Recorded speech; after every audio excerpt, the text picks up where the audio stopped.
فعن سهل بن سعد رضي الله عنه أن رسول الله صلى الله عليه وسلم أتي بشراب فشرب منه وعن يمينه غلام وعن يساره أشياخ فقال للغلام أتأذن لي أن أعطي هؤلاء؟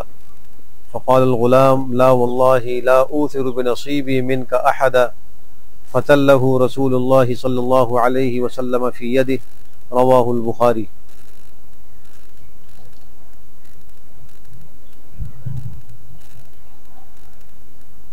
حضرت سہل بن سعد رضی اللہ عنہ سے روایت ہے کہ رسول اکرم صلی اللہ علیہ وآلہ وسلم کے پاس پینے کی کوئی چیز، پانی، دودھ یا اور کوئی چیز لائی گئی۔ آپ نے اس میں سے کچھ نوش فرمایا۔ آپ کے دائیں جانب ایک لڑکا تھا اور بائیں جانب کچھ بزرگ عمر رسیدہ لوگ تھے۔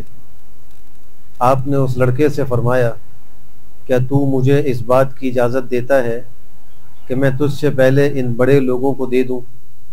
تو لڑکے نے کہا کہ نہیں، اللہ کی قسم میں آپ سے ملنے والے اپنے حصے میں کسی کو ترجیح نہیں دوں گا۔ چنانچہ رسول اللہ صلی اللہ علیہ وآلہ وسلم نے وہ پیالہ اس کے ہاتھ پر رکھ دیا۔ اس حدیث سے معلوم یہ ہوا کہ بچوں کی نفسیات کا بھی بہت خیال رکھنا چاہیے۔ محدثین کے بقول یہ جو بچہ تھا یہ حضرت عبداللہ ابن عباس رضی اللہ عنہما تھے۔ اگرچہ پیغمبر کی وفات کے وقت ان کی عمر 12-13 سال تھی، لیکن اللہ نے اس کم عمری میں ان کو بڑی سمجھ دی تھی۔ جس مجلس کا یہ قصہ ہے اس مجلس میں یہ پیغمبر کی داہنی جانب تھے اور بڑی عمر کے لوگ وہ بائیں جانب تھے، اور اگر مجلس میں لوگ بیٹھے ہوں اور ان کو کوئی چیز تقسیم کرنی ہو تو اس کا ضابطہ یہی ہے کہ جو داہنی طرف کے لوگ ہیں ان کو پہلے دیا جائے اور بائیں طرف والوں کو بعد میں دیا جائے۔ لیکن چونکہ اس مجلس میں دائیں طرف وہ ایک چھوٹا بچہ تھا اور اس کے مقابلے میں بڑے اکابر صحابہ تھے، لیکن پیغمبر نے یہاں بچے کی نفسیات کو سامنے رکھ کر اس کو نظر انداز نہیں کیا، بلکہ کہا کہ اگر تمہاری اجازت ہو تو میں یہ ان کو پہلے دے دوں۔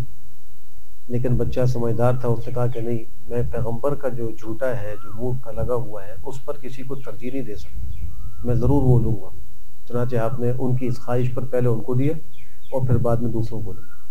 ماں باپ کے لیے اس میں بڑا سبق ہے کہ بچوں کی نفسیات کا خاص خیال رکھیں، یہ ان کی شخصیت پر اثر انداز ہوتی ہے، اور بچپن میں جب بچے کی شخصیت بن رہی ہوتی ہے تو اس وقت بہت زیادہ حساسیت اور توجہ کی ضرورت ہے۔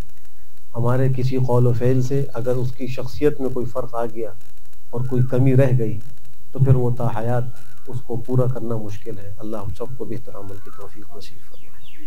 الحمدللہ۔